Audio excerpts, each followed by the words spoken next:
are not available on the campus of Janab Haq, this University of Science and Technology Meghalaya should collaborate with Professor Mihir Chaudhary. And if Mihir Chaudhary doesn't have those kinds of facilities, then they should collaborate with Hazarika. I mean, we have created certain facilities on our campuses. What prevents us from maximizing those resources? Resources are always limited, but I think we are not collaborating. When we talk about collaboration, we always think in terms of collaborating with Stanford and Harvard and Yale. We do not collaborate amongst ourselves.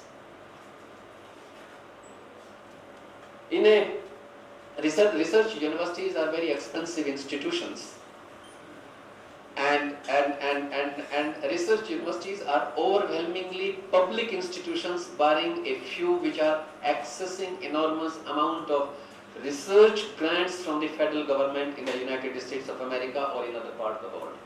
But I think our efforts must be, when Sir C.V. Raman got the Nobel Prize, he was not having a very sophisticated lab. He did not have access to very expensive equipment at that point in time.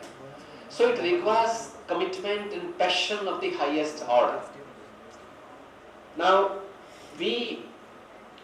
all of us must aspire to become the best.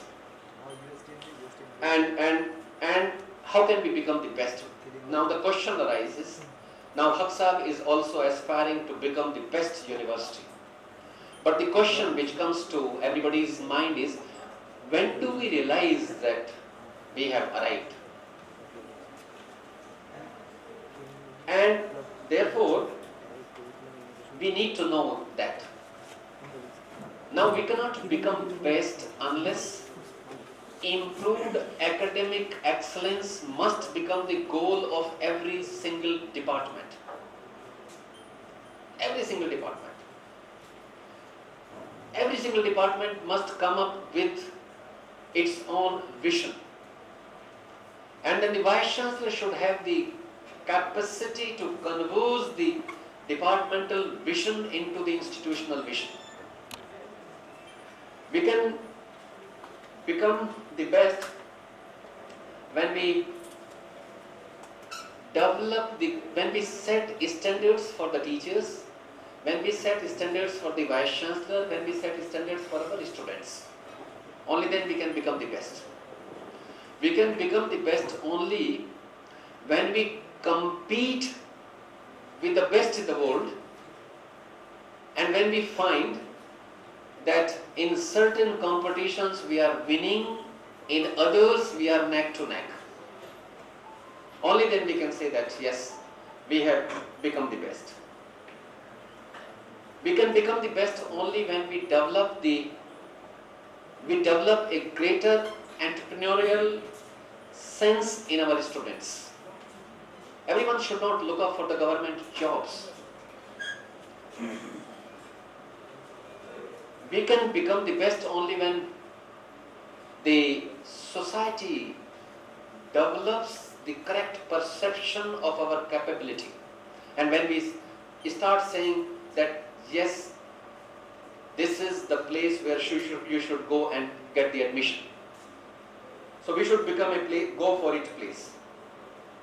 Now, I believe that quality of any university is only as good as the quality of its people. And we must work tirelessly and bring to our universities the best faculty, the best staff, and the best students. Finally, I also need to mention the importance of having a very strong support from the state.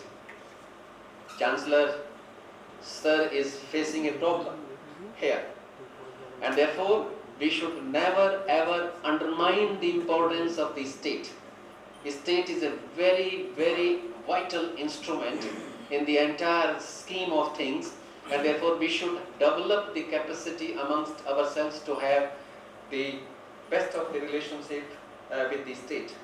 These are some of the ideals, friends, that we need to reaffirm today through our commitment to achieving excellence, excellence in terms of teaching and learning, excellence in terms of engagement, and excellence in terms of discovery and innovation.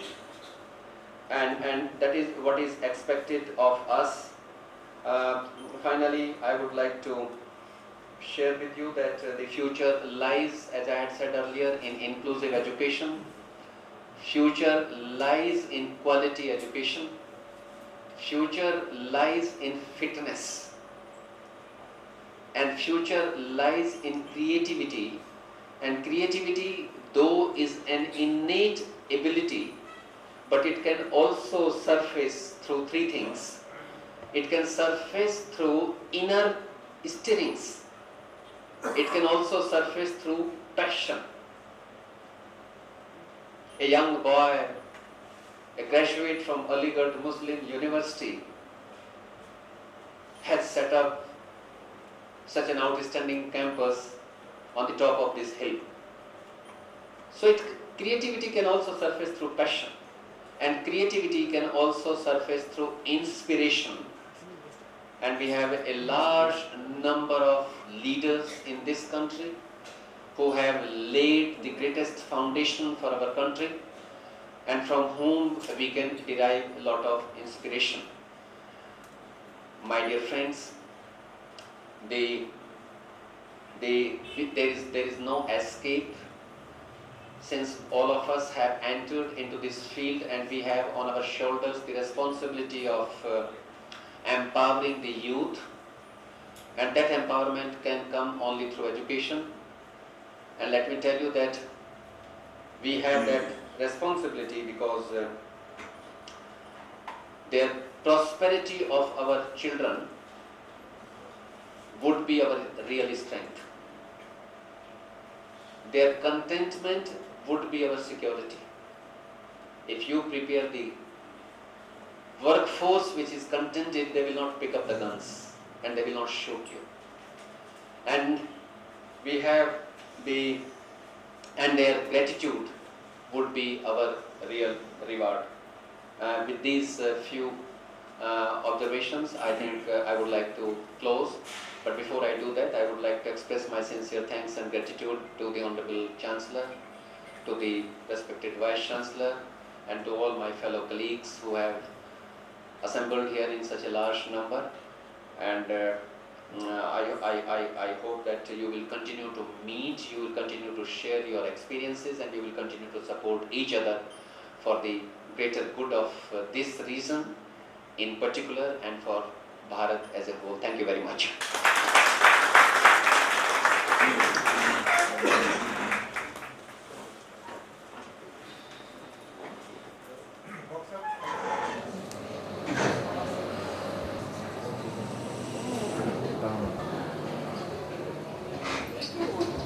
University.